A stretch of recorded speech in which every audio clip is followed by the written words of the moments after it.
Hi guys. तो आज मैं अभी अंशु का वीडियो देखी हूँ और उसका वीडियो देखने के बाद, क्योंकि मुझे आंटी जी के जो वीडियोस थे वो मैंने आधा बनाया, कोई आ गया था तो मैं उस वीडियो को कट कर रही थी, पर मुझे वो वीडियोस बनाना था। मैंने सोचा था कि अंशु का वीडियो जो है वो मैं बाद में देखूंगी। मैं फर्स्ट टाइम जब वो मैंने अनझटके से वो वीडियो देखा तो मुझे लगा शायद वो क्लैरिफिकेशन दे रही है, जो कि वो अपनी सास को जो चीज़ें बोलती है उसी से रिलेटेड कुछ क्लैरिफिकेशन दे रही होगी। फिर वो वीडियोस बार बार मेरे फीड पे आ रहा था, तो फिर मैंने उसको ध्यान से देखा कि आखिर वो टाइटल है क्या, क्योंकि 2-3 बार जब वो चीज़ें आई तो मुझे लगा कि कुछ वो। फिर मैंने वो वीडियो देखा और जैसे ही वो वीडियो देखा मेरे पैरों तले ज़मीन खिसक गई, बिकॉज मैं उस वीडियो से इतना ज़्यादा रिलेट कर पाई। और क्योंकि मेरे साथ भी ऐसी चीज़ें हुई है, मेरी मम्मी भी कैंसर से ही इस दुनिया से गई है, तो ये चीज़ें मेरे लिए बहुत ज़्यादा टची था। तो इसके लिए मैं कोई रिएक्शन नहीं दूंगी, कुछ नहीं दूंगी, एक फीलिंग शेयर करूंगी। हो सकता है कि मैं कोशिश करूंगी कि अंशु की बातों पे ही टिकी रहूं, लेकिन कहीं ना कहीं वो कनेक्शन हमारा इतना स्ट्रांग है कि कहीं ना कहीं शायद मेरी बातें आ जाएंगी। तो चलिए आज आप मेरे बारे में भी थोड़ा जानिए और तो मेरे बारे में भी थोड़ा सा आप जानिए कि मैं, छोड़ो यार, मैं रोना नहीं चाहती हूँ। मैं पता है 4-5 टेक ले चुकी हूँ, पर इस वीडियो में आएंगे रोना।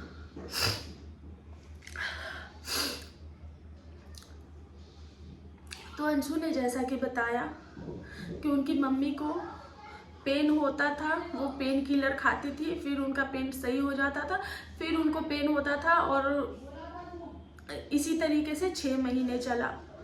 तो उनको वो चीज़ें स्टार्टिंग से ही होंगी पर पता नहीं चला, क्योंकि जब कैंसर जैसी बीमारी किसी भी इंसान को लगता है तो वो पता ही नहीं चलता। इंसान बिल्कुल नॉर्मल रहता, बॉडी एक्टिव रहती, कुछ भी पता नहीं चलता, वो सामान्य इंसान के जैसे ही रहता है। लेकिन जब जब उनका जो संक्राणु बढ़ता होगा तो उनको दर्द करता होगा, और फिर पेन किलर खाती थी तो वो दर्द जो है वो कंट्रोल हो जाता होगा।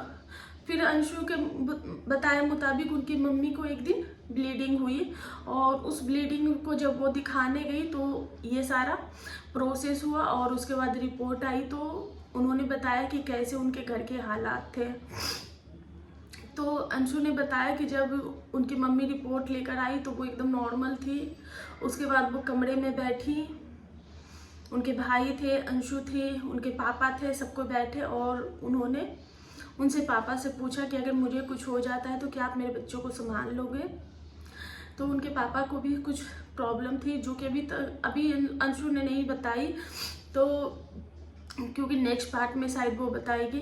तो उनके पापा को भी कुछ बीमारी या कुछ प्रॉब्लम थी, जिसके कारण उनके पापा भी कमज़ोर थे। तो उनके पापा ने बोला कि तुम्हें कुछ क्यों होगा, तुम जो इससे पहले पता चले कि मैं ही इस दुनिया से ना रहूं, तुम्हें कुछ क्यों होगा। तभी उनकी मम्मी ने बोला कि नहीं, आप बताओ कि अगर मुझे कुछ हो जाता है तो आप मेरे बाल बच्चे को संभाल तो लोगे ना, सब कुछ मैनेज तो कर लोगे ना। तो फिर उन्होंने रिपोर्ट दिखाया, जैसे उनके पापा ने रिपोर्ट्स देखे वो गिर गए, और अंशु ने बताया कि वो प्रॉब्लम अंशु को भी है और वो प्रॉब्लम अंशु के पापा को भी है।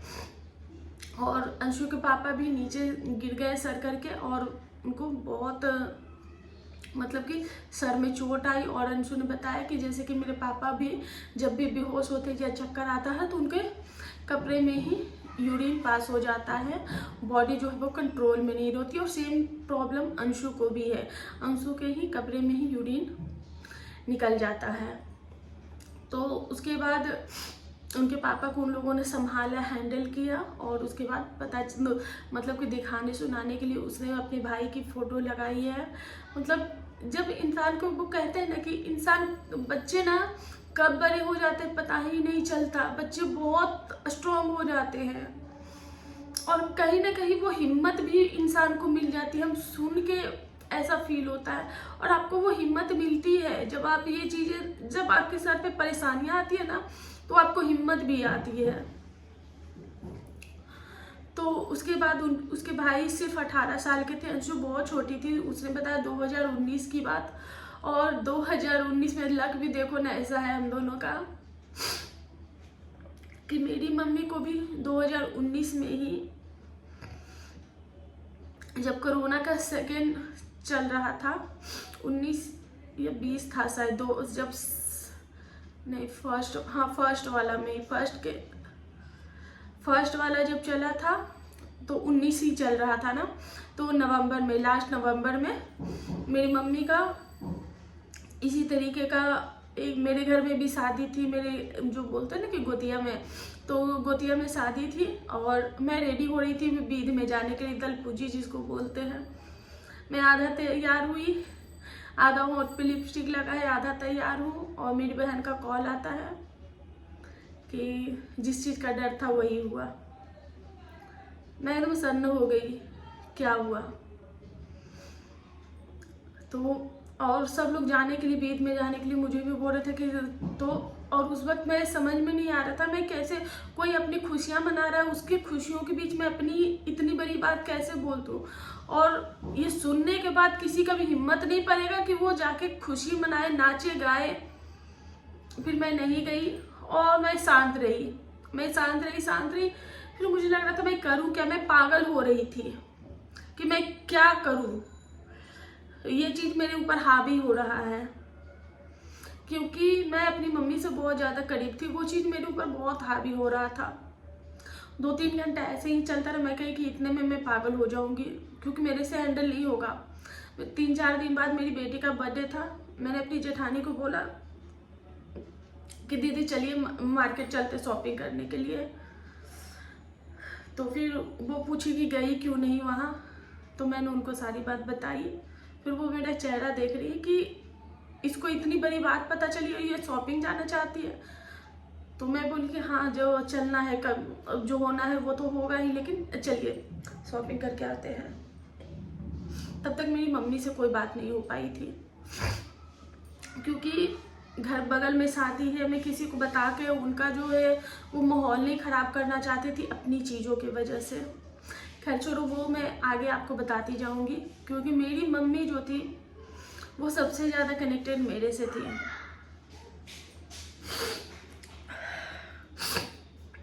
और अंशु ने जैसा बताया कि उसके भाई के पास वो हिम्मत आई और उसके भाई ने वो भाई ही लेकर दिल्ली गए क्योंकि उनकी मासी जो है वो फिरोजाबाद में रहती है। फिरोजाबाद बोल रही हूँ, फरीदाबाद में। तो वो वहाँ लेकर गए, वहाँ पे दिखाया। पहले एम्स में दिखाया गया, सॉरी इंदिरा इंस्टीट्यूट, तो वो राजा बाज़ार में है, पटना राजा बाज़ार में इंदिरा गांधी इंस्टीट्यूट है, जहाँ पे मैं भी अपनी मम्मी को लेकर के गई थी। तो वहाँ पे मुझे भी जवाब मिल गया था कि नहीं हो सकता है। तो बोला गया कि आपको जब पता चला था तभी आना चाहिए था। तो हमें भी वो जवाब मिला और हम वहाँ पे मम्मी को लेकर आए और 4-5 दिन बाद ही मेरी मम्मी नहीं रही। वो भी मैं बताऊंगी बीच बीच में। तो उसके बाद अंशु ने बताया कि वो फरीदाबाद लेकर गई। वहाँ पे डॉक्टर्स ने से दिखाया। डॉक्टर्स ने उनके बॉडी से कुछ पार्ट्स निकाले थे और वो पार्ट्स लैब में जाता है, जो कि मुंबई जाता है लैब में टेस्ट होने के लिए। अंशु ने ये सारी बातें नहीं बताई, क्या शायद उसको पता भी नहीं होगी। तो ये जो पूरे दुनिया में कहा जाता है कि मुंबई ही एक ऐसी जगह है जहाँ वो बॉडी का पार्ट्स जो है वो चेक करने के लिए जाता है। तो वो मुंबई जाता है चेक करने के लिए बॉडी पार्ट्स, और उससे पता चलता है और उसके बाद ही जो प्रोसेस है वो स्टार्ट होता है। तो उनकी मम्मी का 4th स्टेज होगा, तभी वो 2 दिन भी नहीं रहा और उनका पूरा फैल गया और वो ख़त्म हो गई। मेरी मम्मी का जब मैंने अपनी बात रखी तो चलो मैं भी अपनी थोड़ी बहुत कहानी आपको बताती हूँ। मेरी मम्मी को बच्चेदानी में प्रॉब्लम था, उनको ब्लीडिंग हो रहा था क्योंकि बहुत टाइम से उनके जो पीरियड्स है वो नहीं आते थे। फिर अचानक वो पापा के पास, लॉकडाउन का टाइम था, वो कुछ दिन मासी के यहाँ रही थी और तभी पता चला कि लॉकडाउन लग गया। उसके बाद वो पापा के पास गई। जब वो पापा के पास गई तो वहाँ पे उनको जो है वो ब्लीडिंग हो रही थी। तो मम्मी ने कहा कि अचानक से ये पीरियड्स मुझे क्यों आ रहे हैं, क्योंकि मुझे तो आते नहीं हैं। तो वो थोड़े आ रहे थे। उसके बाद थोड़े करते करते ऐसे ही पापा दिखाने के लिए लेकर गए। फिर दिखाया तो वो कुछ लोगों ने बोला कि शुगर है, शुगर की वजह से ऐसा हो रहा है। जो कभी कभी शुगर हाई हो जाता है तो भी ऐसी चीज़ें हो जाती हैं। उसके बाद मेरे पापा दिखा रहे थे, वो ठीक नहीं हो रहा था। तो फिर कोई गीता मिश्रा करके हैं, बहुत दिन हो गया है, तो मंजू गीता मिश्रा ऐसे करके वो है एक, यहाँ पे नाला रोड के पास है मंजू गीता मिश्रा। हाँ, मंजू गीता मिश्रा, उनका भी एक बहुत बड़ा क्लिनिक है। वहाँ पे मम्मी का इलाज हुआ। वहाँ से उनको शक हुआ कि मम्मी को शायद ये चीज़ें हो सकती हैं। तो एक बार मम्मी का छोटा सा ऑपरेशन किया गया, जिसमें उनका छोटा सा पार्ट जो है वो ले जाकर लैब में जांच कराया गया। जब मम्मी का लैब में ले जाकर जांच कराया गया, मेरी मम्मी का मैं बता रही हूँ, तो वहाँ से जो रिपोर्ट है वो 15-20 दिन बाद आया और मम्मी का रिपोर्ट जो है वो नॉर्मल था। तो मम्मी का जो ओवरी निकालना था तो वो ऑपरेशन हुआ। उन्होंने बोला हम शुगर कंट्रोल कर लेंगे, बस इसी चीज़ का डर था। तो मम्मी का बड़ा वाला जो ऑपरेशन था, ओवरी निकालना था, वो लोग निकालने के लिए लेकर गए। और उस दिन ऑपरेशन करके मम्मी का जो पार्ट्स बॉडी से निकाला था वो लाके मेरी बड़ी बहन थी उस वक्त, क्योंकि मेरे बच्चे जो थे उस वक्त बहुत छोटे थे, कोविड का टाइम था, तो हर इंसान जो है वो संभल के ही चलता है। तो हम लोग नहीं गए थे, मेरी बड़ी बहन थी। तो उसको वो पार्ट जो है वो कट करके दिखाया गया और बोला कि देखिए ऐसा कुछ भी नहीं, वो चीज़ें नहीं है। अगर ये होता तो इसमें भी बुलबुला सा फदफदा सा हो जाता और निकालते के साथ ही कलर चेंज हो जाता। जो देखिए इसमें कलर चेंज नहीं हुआ है। तो मेरी बहन देखी, सब कुछ नॉर्मल था। मेरे पास भी फोटोज़ अगर होंगी तो मैं लगा दूंगी। फिर मैं कुछ दिन बाद मैं मम्मी से मिलने गई थी। मम्मी बिल्कुल सही थी। और 2-3 महीने बाद, क्योंकि ये चीज़ें हुई थी, यही सारा टाइम था, यही सब टाइम था। तो दिखाते हैं कि कितना वॉकिंग डिस्टेंस पे जो हम लोग डॉक्टर के पास आते हैं, बस 4 कदम और अच्छे से हो गया था। मम्मी, हम लोग मिलने भी गए थे मम्मी, तो मेरी मम्मी बिल्कुल ठीक हो गई थी। कुछ ऐसा कुछ लग नहीं रहा था, एकदम नॉर्मल थी। दिवाली में भी उनका अच्छे से बात हुआ। दिवाली में थोड़ा बहुत मम्मी ने काम भी किया था, क्योंकि मेरा जो है वो कोई भाई नहीं है, हम 4 बहनें ही हैं और सबका अपना अपना फैमिली है और सबके बच्चे हैं, फैमिली है। और उस वक्त और मेरी बड़ी बहन जो है वो पटना में ही रहती है। तो वही ज़्यादा करके क्या, वही मम्मी के साथ जो थी वो वही थी। उसके बाद मम्मी थोड़े बेटर हुई तो फिर दीदी आ गई थी कि अब तो कुछ नहीं है, अब तो सिर्फ खाना है। और उसके लिए भी पापा रहते थे, कभी कभार थोड़ा बहुत मतलब चहलकदमी कर लिया, ये वो कर लिया, तो मम्मी ठीक थी। जब मम्मी ठीक थी तो फिर, और हर किसी का दिवाली होता है, दुर्गा पूजा होता है, तो हर किसी के घर में भी काम होता है। मम्मी से बात होती थी तो मम्मी बोलती भी थी कि हाँ मैं ठीक हूँ, मैंने आज ये किया, मैंने आज वो किया। तो हम लोग बोलते भी थे कि मम्मी अभी कुछ मत कर, क्योंकि एक तो तुमको शुगर है, ऊपर से इतना बड़ा ऑपरेशन हुआ है, तो कुछ मत कर, तो बस शांत रह, सही से रह। फिर मम्मी का रिपोर्ट लाना था। तो क्योंकि जब ऑपरेशन हुआ था और वो जो ओवरी निकाली गई थी वो भी जाता है लैब में टेस्ट होने के लिए, तो वो लैब में गया था टेस्ट होने के लिए और वो लगभग 1 महीने बाद आता है। तो छठ पूजा के 2-3 दिन बाद ही ये था, क्या बोलते हैं, मम्मी का टेस्ट करने वाला सामान आया, मतलब कि वो बॉडी से पार्ट्स निकला था ओवरी, वो मम्मी का आया था मेरा। तो जब मेरी दीदी, क्योंकि सारी चीज़ें बैक टू बैक फेस्टिवल होते हैं, जैसे दुर्गा पूजा हो गया, दिवाली हो गया, छठ पूजा हो गया, तो इन्हीं सब में उलझे रहे और सब कुछ नॉर्मल था। मम्मी भी नॉर्मल थी, तो हम लोगों को कुछ ऐसा था ही नहीं। तो हम लोगों से ये गलती हो गई थी कि हम लोग 10-15 दिन बाद गए थे। और जब 10-15 दिन बाद वहाँ गए तो मेरी बहन ही गई थी मम्मी के साथ। और जब रिपोर्ट लाने गई तो यहाँ, जैसा कि मैंने आप लोगों को पहले बताया कि यहाँ पे शादी थी मेरे पड़ोस में, मतलब कि रिश्ते में ही लगते हैं, उन्हीं की शादी थी, घर से जस्ट सटा हुआ है। और सब लोग बीद में जा रहे थे और तभी मुझे ऐसा कॉल आया, मेरा मतलब दिमाग सन्न हो गया। तो उस वक्त कुछ समझ में नहीं आता है। तो अंशु की जो मम्मी थी, तो उस वक्त डॉक्टर ने ये बोला कि पहले उन्होंने बोला कि मुझे शक है। तो वो फर्स्ट रिपोर्ट में उन्होंने बताया कि कुछ भी नहीं आया है और उन्होंने ऑपरेशन कर दिया था। सेकेंड रिपोर्ट जब वो बॉडी से जब पार्ट्स निकल गए थे और मम्मी को शुगर भी था, उसके बावजूद ऑपरेशन भी किया गया। और जब वो पार्ट्स चेक कराने के लिए जाते हैं तो वहाँ से पता चलता है कि सेकेंड स्टेज है।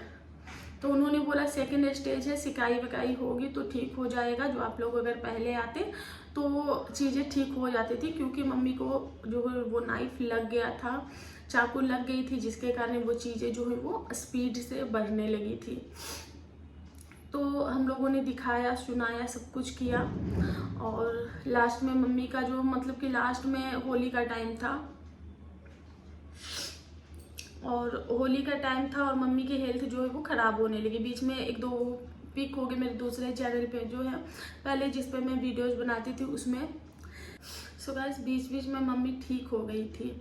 मम्मी सब कुछ बीच में मम्मी ठीक हो जाती थी। कभी वो बीमार रहती थी, कभी हम लोग जाते थे, कभी जैसे कि मैं चली गई कुछ दिन मैं रह ली, कभी मेरी बहन रह ली। तो इस तरीके से चीज़ें हो रही थी और बीच में मम्मी ठीक भी रहती थी।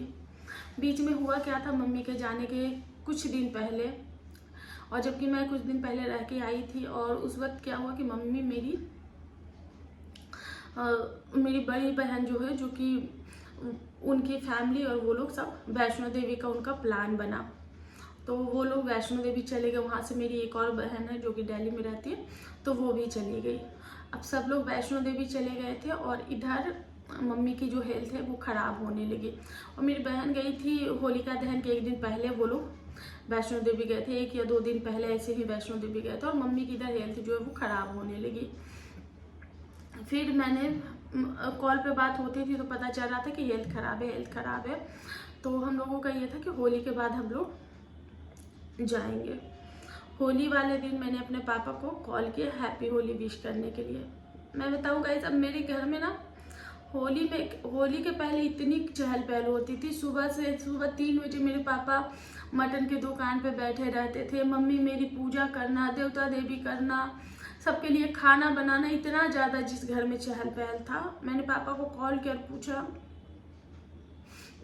कि क्या बनाए हैं, तो पापा बोल रहे सोजन की सब्जी और रोटी। ये सुन के ही मुझे बहुत ही दुख हुआ। लगभग 1:30-2 बजे थे, मैं अपने घर के काम से फ्री हुई थी। मैंने सब कुछ बनाया था पर मैंने खाया नहीं था। फिर मैंने मम्मी के बारे में पूछा तो पापा बोलते मैं दिन गिन रहा हूँ।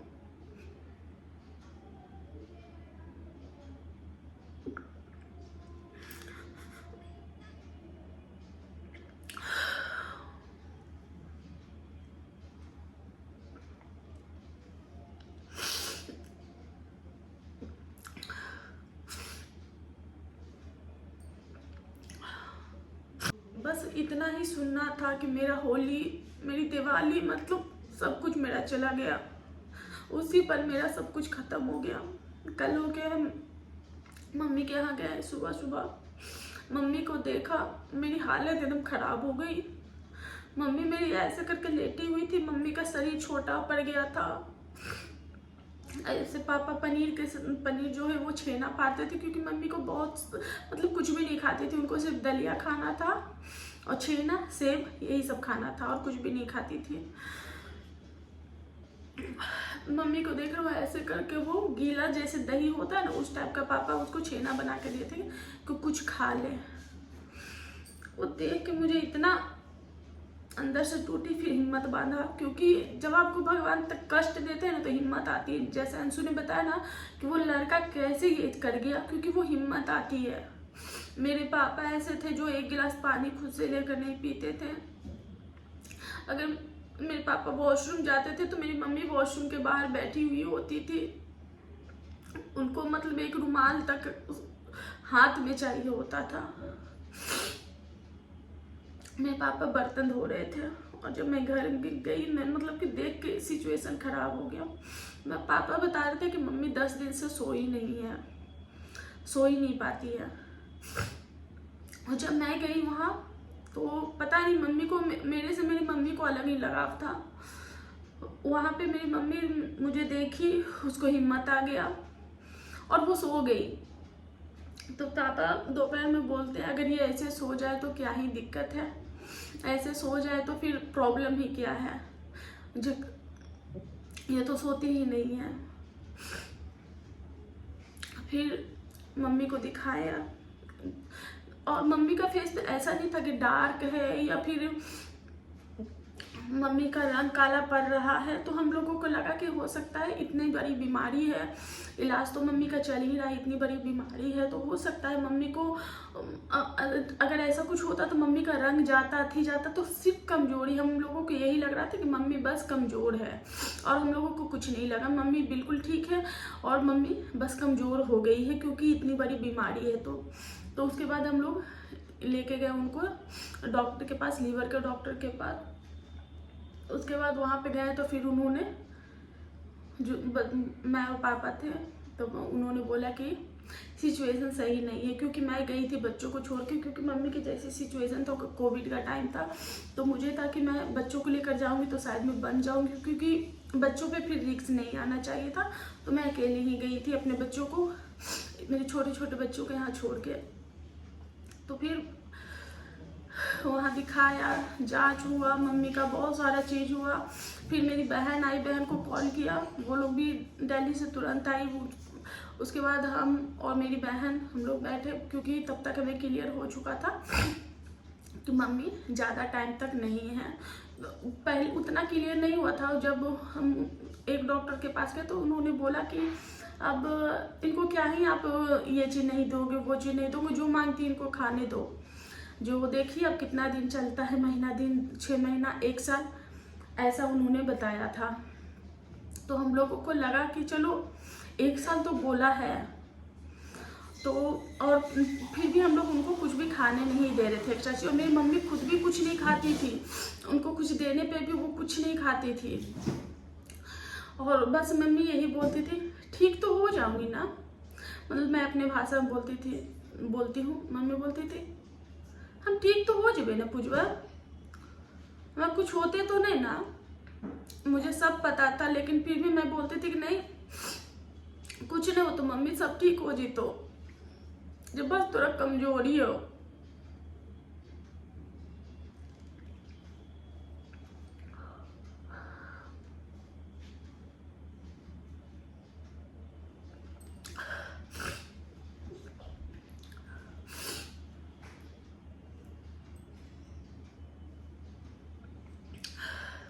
उस बीच मेरी मासी भी आई, तो मासी के आने से मुझे थोड़ा सा हिम्मत मिला था और ठीक है, लड़ रहे थे हम लोग, सारी चीज़ें चल रही थी। मम्मी तो थी, फिर मम्मी धीरे धीरे मतलब कि हर दिन मम्मी शांत होती जा रही थी, अपना शुद्ध बुद्ध खो रही थी। और मैं भी अपने बच्चों को छोड़ के आई थी, यहाँ पे बच्चे परेशान, पति परेशान, बहुत सारी चीज़ें जो है वो फ्यूचर में चल रही थी। तो उसके बाद हम लोग इंदिरा इंस्टीट्यूट में गए, वहाँ गए, मम्मी के बारे में सब कुछ पूछा, पता लगा। उसके बाद उन्होंने बोला कि जो भी मांगती है इनको खाने दीजिए, जो भी करना है इनको करने दीजिए, जितना दिन आप इनको खुश रख सकते हो खुश रखो, बाकी भगवान के हाथ में है। तो हम लोगों ने पूछा तो बोला देखो कितना दिन तक क्या होता है। और फिर जैसे कि मैंने बताया कि मैं अपने बच्चों को छोड़ के आई थी, और जब मैं वहाँ मम्मी के पास थी मैं बहुत ज़्यादा एक्टिव थी, बहुत ज़्यादा एक्टिव। मैं मम्मी के पास मतलब हर काम करी थी, हॉस्पिटल जाना, घर करना, मम्मी की देखभाल करना, हर चीज़ में करती थी। और बॉडी मतलब कि एक बार के लिए भी सुस्त भी नहीं पड़ता था, सब चीज़ मैं कर रही थी। और उस वक्त मेरी मम्मी को मैं छोड़ के आई, मम्मी नहीं आने दे रही थी कि तुम मत जा। तो मैंने बोला मम्मी जाना पड़ेगा, बच्चे हैं घर पे। तो मम्मी को समझाया तो मम्मी बोली ठीक है। और मम्मी को हम बोले कि ऐसे रो के तू हमको विदा करेगी तो हम कैसे जाएंगे। तो मम्मी जो मुस्कान मुझे दी थी, शायद वो स्माइल में जिंदगी भर न भूल पाऊं। और उन्होंने मुझे हंस के विदा किया। मुझे पता था कि उस मुस्कान के पीछे कितना दर्द है, और शायद मेरी माँ भी जानती थी कि मेरी ये बेटी जो जा रही है वो कितना दर्द में जा रही है।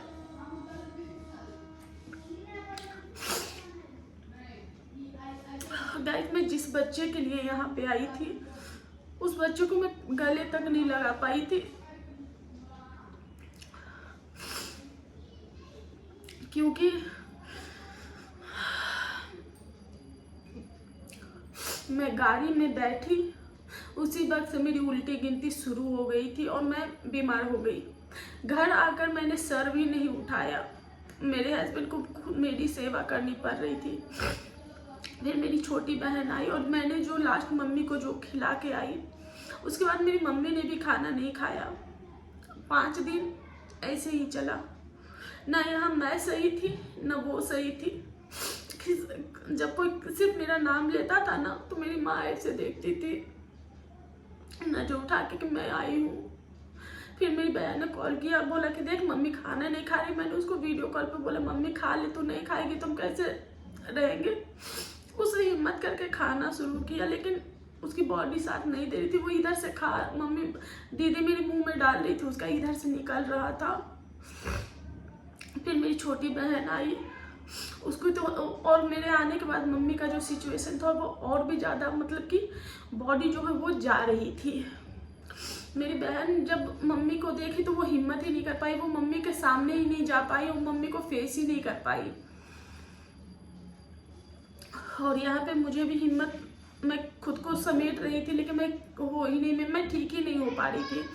फिर मेरे हस्बैंड ने बोला कि तुम जल्दी से ठीक हो जाओ, तो क्योंकि उनको पता चल गया था कि ये यहाँ सही होने वाला बात नहीं है, ये मम्मी पास जाएगी तभी ठीक हो सकती है, नहीं तो यहाँ ये और बीमार पड़ जाएगी। तो उन्होंने बोला कि ठीक है, तुम अच्छे से खाओ पियो, उसके बाद तुमको हम लेके चलेंगे, जो चलना तुमको पहुँचा देंगे। और गाइस, जिस दिन मेरी मम्मी सुबह के 5 बजे डेट की, मैं खाना नहीं खा रही थी, घर में कुछ नहीं कर रही थी। और उस दिन पता नहीं क्या हुआ, हम लोगों ने पेट भर के खाना खाया, पेट से एक्स्ट्रा खा लिया था। हस्बैंड को बोला था डोसा लेके आने के लिए कि थोड़ा सा मुंह का टेस्ट चेंज होगा, क्योंकि मुंह का टेस्ट ही चला गया था।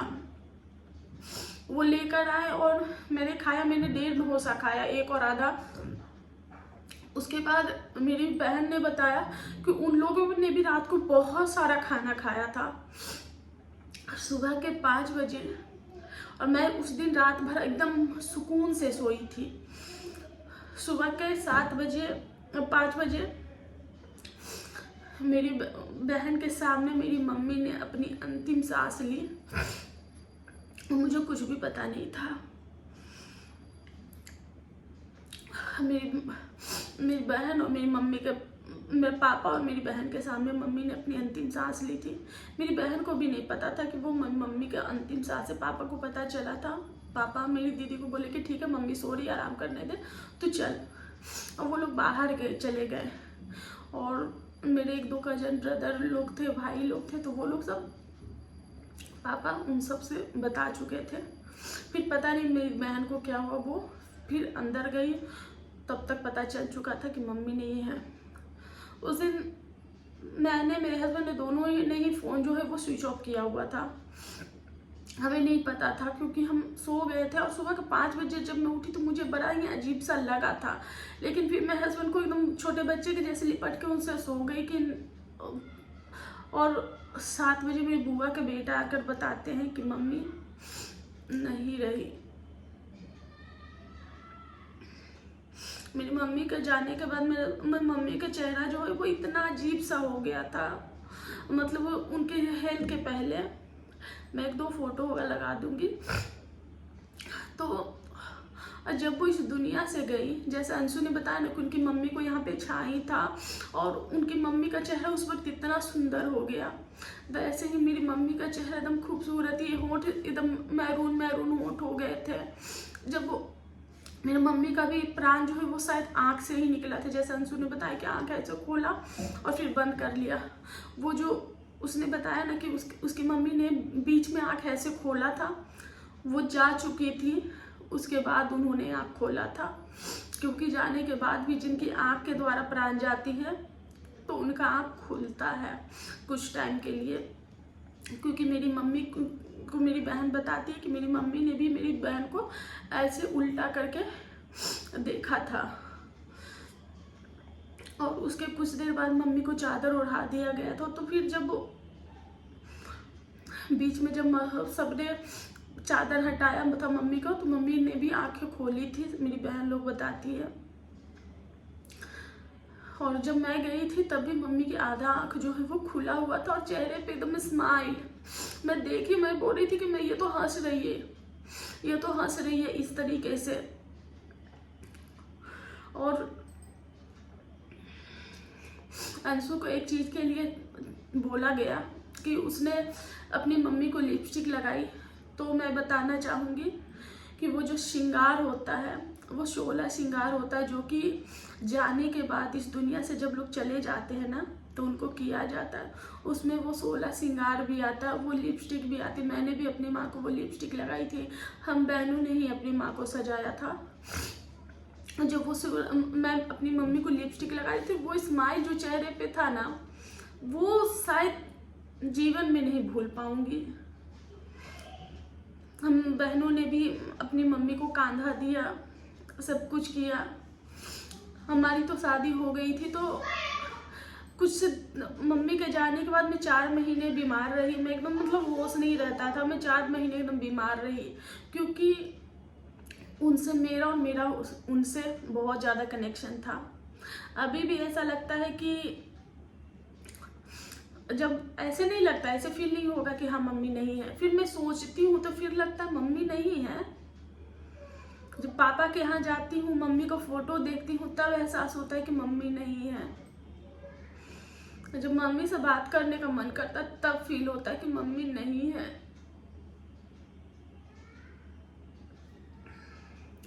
और अंशु की जो सिचुएशन है, उसने जब ये स्टोरी सुनाई ना, मैं पूरे वीडियोज में बस रो रही थी और मैं इतना इस चीज़ को फील कर रही थी। उसने जब पॉडकास्ट में भी बोला था तब भी ये चीज़ें मुझे फील हो रही थी। जब इसने आज अपनी स्टोरी सुनाई तब भी मैं फील कर रही थी, और मुझे पता था कि मैं रिएक्शन नहीं दे पाऊँगी। मैं शायद ये वक्त है जब मैं अपनी भी फीलिंग्स बता पाऊँगी। तो अंशु, आपने जो लिपस्टिक लगाई थी वो गलत नहीं था, वो आपने अपनी माँ का श्रृंगार किया था।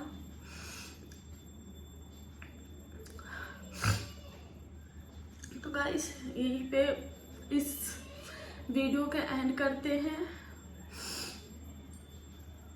अगर आपका भी कुछ ऐसा फीलिंग है, कुछ है, तो आप लोग भी अपना फीलिंग शेयर कर सकते हैं। और अंशु, अगर आप मेरी वीडियो देख रहे हो तो प्लीज़ एक कमेंट ज़रूर करना, क्योंकि तुम्हारी सिचुएशन और मेरी सिचुएशन एक ही है।